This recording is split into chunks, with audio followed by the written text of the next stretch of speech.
All right, guys, so in the last video, we worked on fetching our questions from a questions.json file. So using the fetch API here, we put our questions in a JSON file, and then we basically called to get those questions from that file. So what we're going to do now is instead we're going to use an API called the Open Trivia Database. And this API lets you make a remote API call to get a list of questions. So if you look at their API here, they've got a couple of different properties that you can set on your query. So number of questions, we'll do 10. We'll do general knowledge as a category. We'll do easy as a difficulty. We'll do multiple choice. And then we can leave a default encoding. So we can generate the API URL. And what this does, we can copy this and open this in the browser. And what we'll get back is a list of questions. So you can see here, it's got two properties. One is the response code and then the results. And the results is with the actual data in it. So you can see this is an array of questions. Each question has a category, a type, difficulty, the question, the correct answer, and then incorrect answers.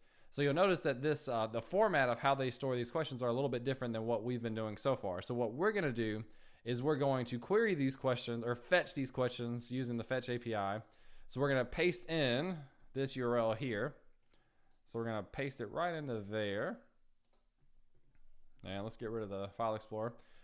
And then instead of doing all of this stuff, I'm going to log out what the loaded questions are. So let's refresh this. Still got our live server running.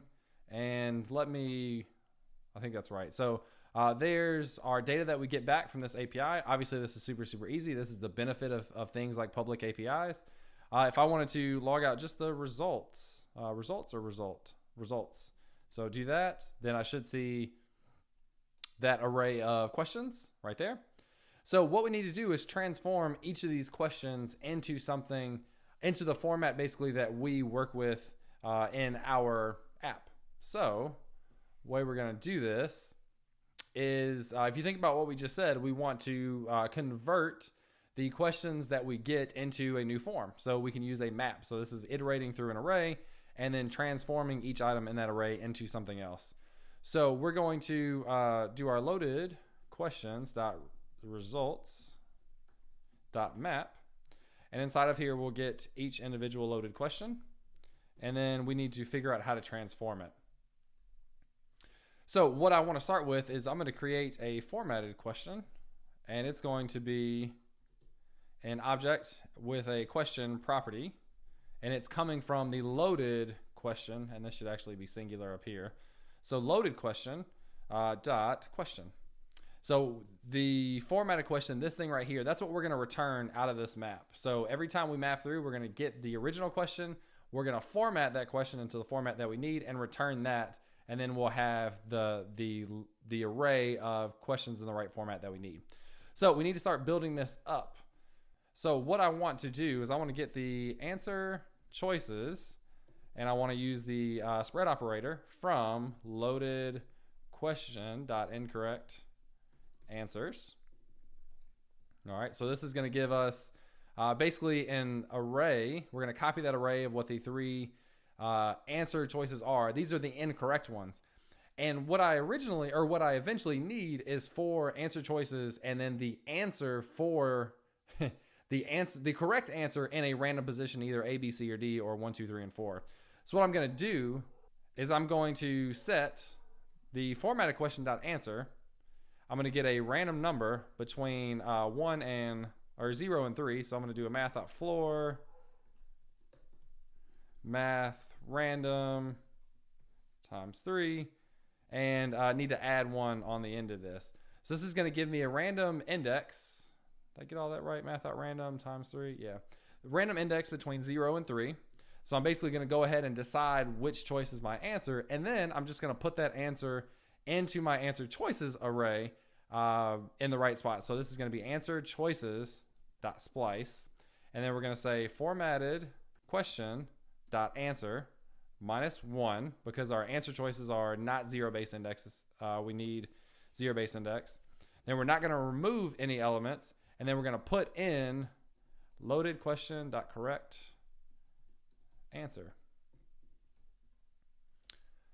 So at this point, we should have answer choices should have all of our answer choices in them with the correct answer in a random position. So the last thing we're going to do is we're going to iterate through the answer choices, do a for each, and we're going to get a reference to each choice and the index that it's at. And then we're going to say formatted question, and we're going to get the property choice and then the index +1. This might be a little tricky for you guys, so just want to kind of talk through what we're doing. So we're going to iterate through each of the answer choices that we have here. We want to put them as answer 1, answer 2, answer 3, answer 4, or choice 1, 2, 3, 4 on the formatted question. So to do that, we're just going to dynamically get that property, so choice plus whatever that index is +1, and then assign that choice to that thing. Then at the end here, we're just going to return formatted question. So let's say questions equal. So let's go ahead and assign that to our regular questions, and let's do a start game and see if that works. All right, so we've got an undefined here, which looks like we're missing something on the question. So question, that shouldn't be plural, that should be singular. Let's see if that works. What is the largest organ of the human body? The large intestine, probably. So who is depicted on the $100 bill should be Benjamin Franklin. Looks like that's right. So it looks like we are actually pulling the questions correctly. And the thing we want to fix, so this is super cool. We don't have to store our own questions or anything. We can use this open API.